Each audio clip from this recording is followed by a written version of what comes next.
Em nome do Pai, do Filho e do Espírito Santo. Amém.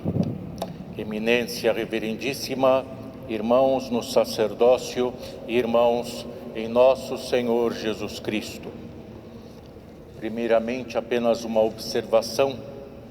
Como todos notaram, nós tivemos hoje a apresentação de uma criança. É um costume na Igreja Ortodoxa que os filhos de pais ortodoxos, por volta dos 40 dias do seu nascimento, sejam apresentados na igreja, como foi o Senhor Jesus apresentado quando bebê. Nós seguimos este exemplo de fé, porque é uma forma de fazer já uma primeira consagração da criança a Deus antes de ela ser batizada. Esta é a nossa tradição, esta é uma consagração da criança a Deus que nós, aqui na nossa catedral, nos habituamos a fazer durante a celebração da Divina Liturgia Dominical.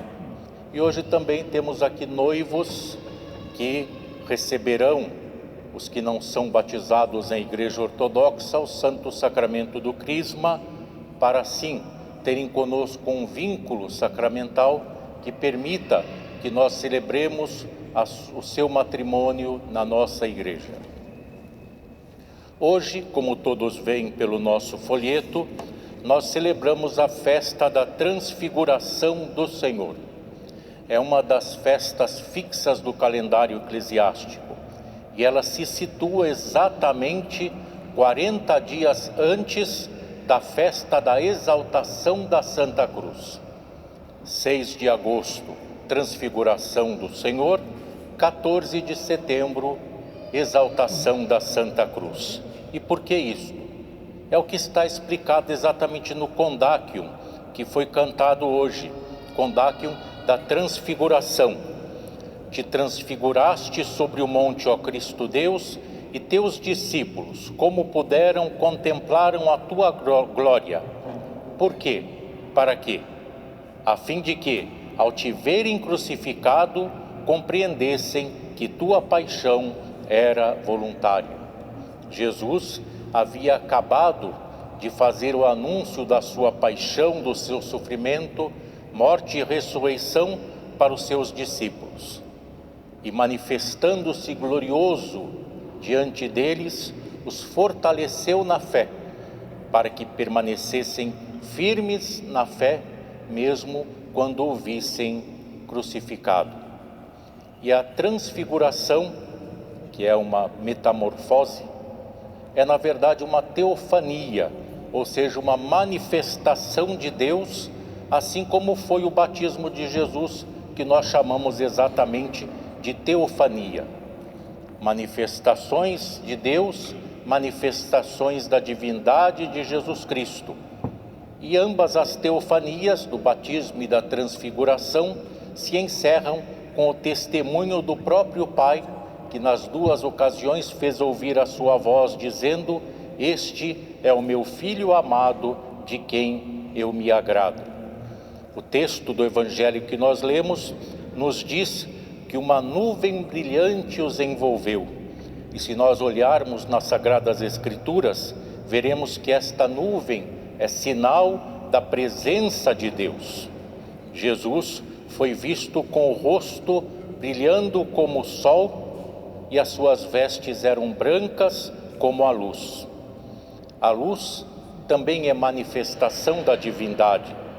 Ela se manifestou na divindade de Jesus Cristo, porque se diz que a luz é a veste de Deus. É o que nós encontramos num Salmo 104, que diz: tu te vestes de luz como de um manto.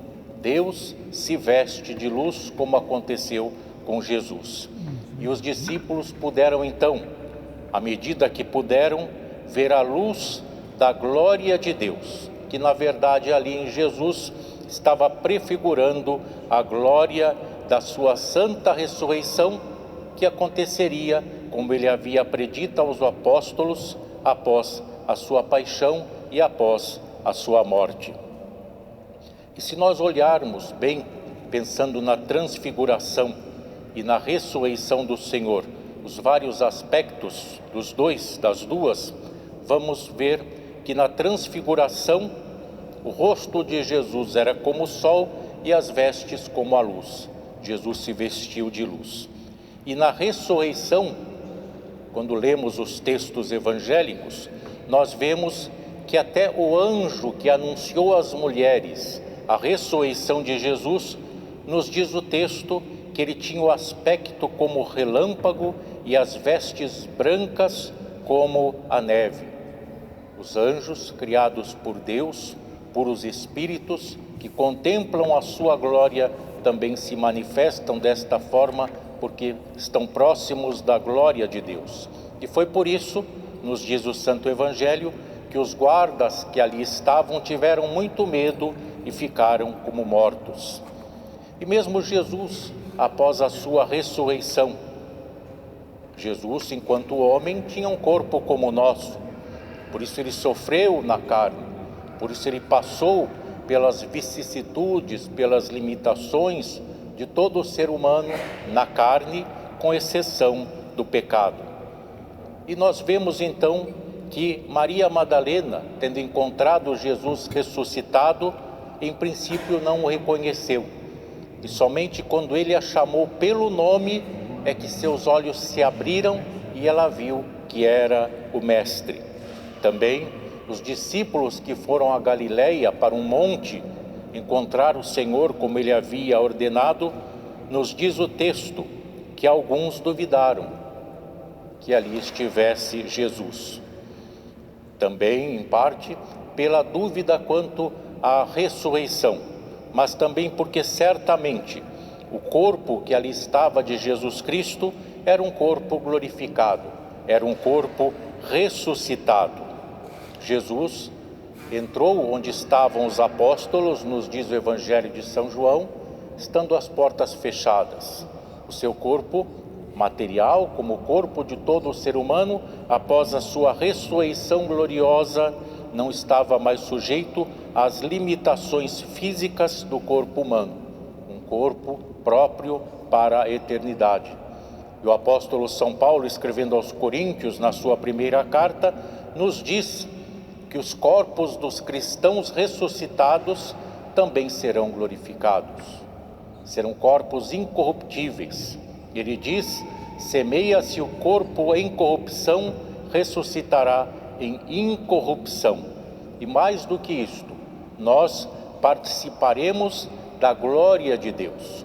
O apóstolo São Paulo fala a respeito, escrevendo aos Romanos, quando diz: os nossos sofrimentos presentes não podem se comparar com a glória que em nós será revelada.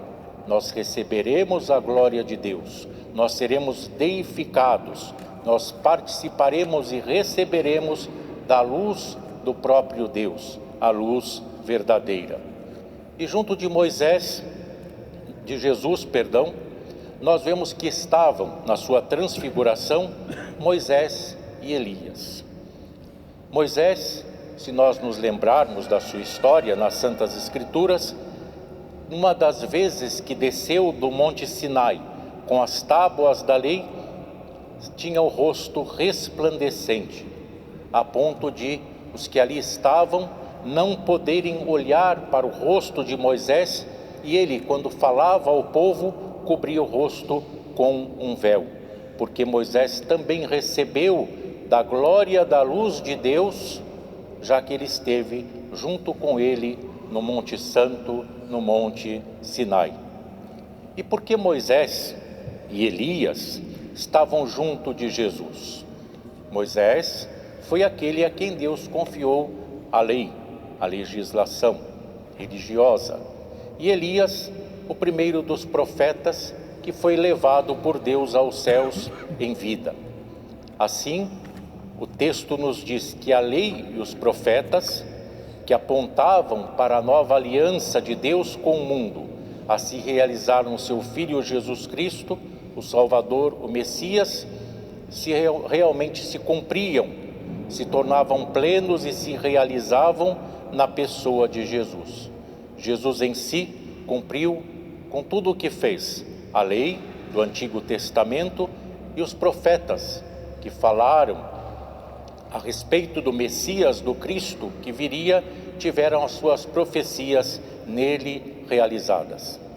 E Jesus proibiu os discípulos, nós vemos no texto evangélico, de anunciarem, de contarem da sua transfiguração gloriosa.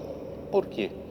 Porque Jesus não queria que ninguém se prendesse a uma manifestação passageira da glória de Deus, mas esperassem a glorificação definitiva, a glória que veriam do Filho de Deus já ressuscitado, a glória que todo cristão deve também receber, da qual deve participar. E nós lemos hoje a Epístola de São Pedro, que narra a sua experiência como testemunha ocular da transfiguração de Jesus. E São João, o apóstolo, também presente na transfiguração de Jesus, deu testemunho a respeito no início do seu evangelho, quando diz: e o Verbo, Jesus, se fez carne e habitou entre nós, e vimos a sua glória. João viu a glória de Jesus Cristo na sua transfiguração, glória do unigênito do Pai, cheio de graça e de verdade. Que nós todos vivamos de uma maneira tal, em comunhão com Deus, fazendo a sua vontade, que também possamos ver e receber a glória do Senhor Jesus Cristo, a glória de Deus, a sua luz. Em nome do Pai, do Filho e do Espírito Santo. Amém.